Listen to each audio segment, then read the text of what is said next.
everyone.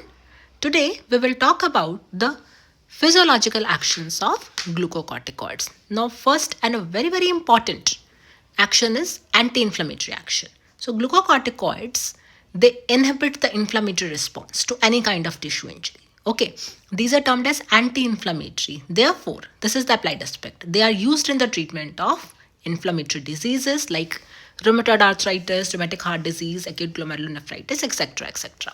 We shall talk about the physiological part now. So, why these are said so? Why these are called as anti-inflammatory? Your answer lies here in this slide. Production of IK beta alpha. Okay, so this interleukin it is bound to nuclear factor kappa beta. Now, what is this nuclear factor kappa beta? This is the main thing which is responsible for inflammation.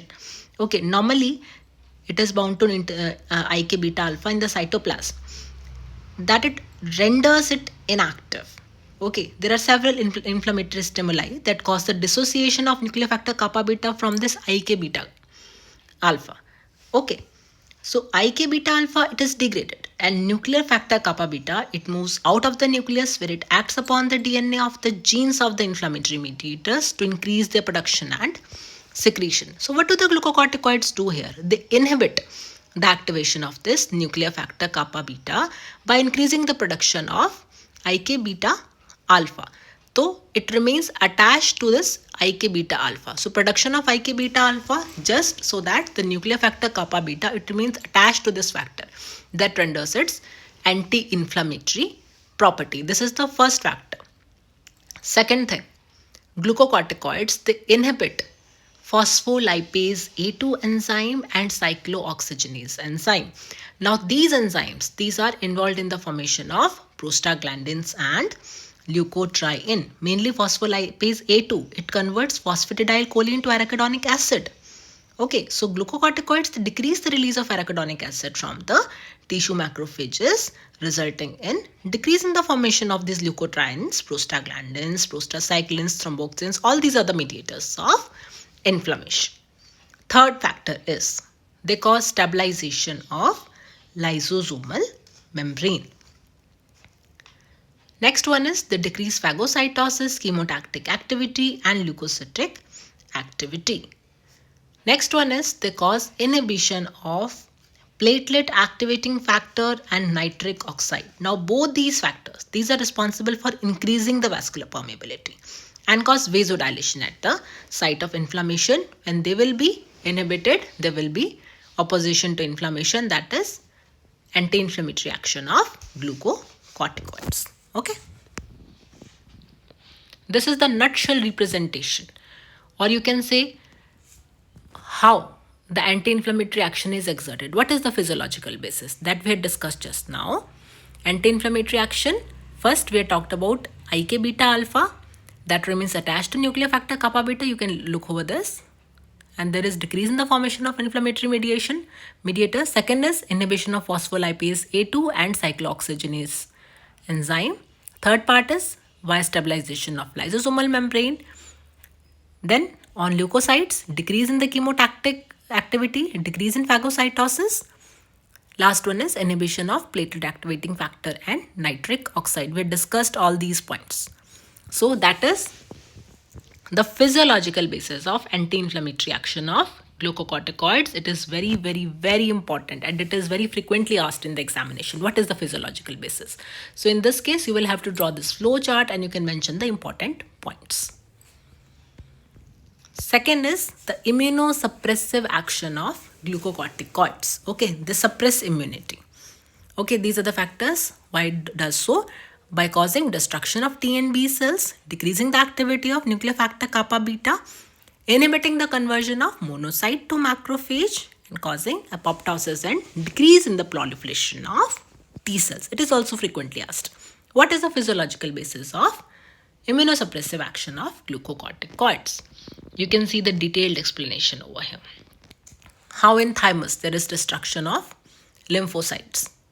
There is decrease in the level of T and B cells. Okay. Decrease in the activity of nuclear factor kappa beta. How the inhibition of conversion of monocyte and macrophages takes place and what is the result? Apoptosis and decrease in the proliferation of T cells ultimately exerts immunosuppressive effect. We shall talk about other actions as well. In the liver, on the carbohydrate metabolism, it causes gluconeogenesis, glycolysis. Increase in the hepatic and the plasma protein synthesis, it also takes place. We are talking like it is causing gluconeogenesis. In other words, we can say it is having diabetogenic effect or anti-insulin effect because it exhibits significant role in increasing the blood glucose level. Okay. It also causes lipolysis, calorigenesis, increase in the food intake.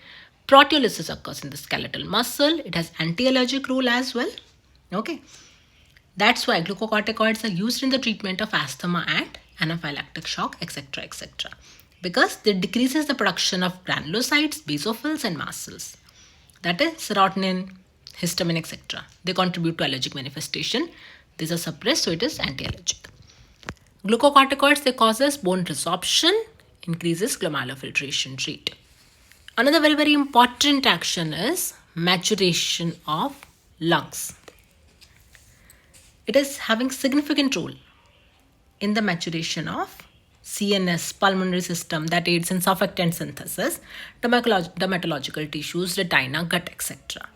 If there is insufficient or deficient secretion of glucocorticoids, that can lead to infant respiratory distress syndrome. Okay, IRDS you can say. Last one is the permissive action of glucocorticoids. Now, what do you understand this? Permissive. Permitting something? It permits the action of catecholamines. And what are the actions that are permitted?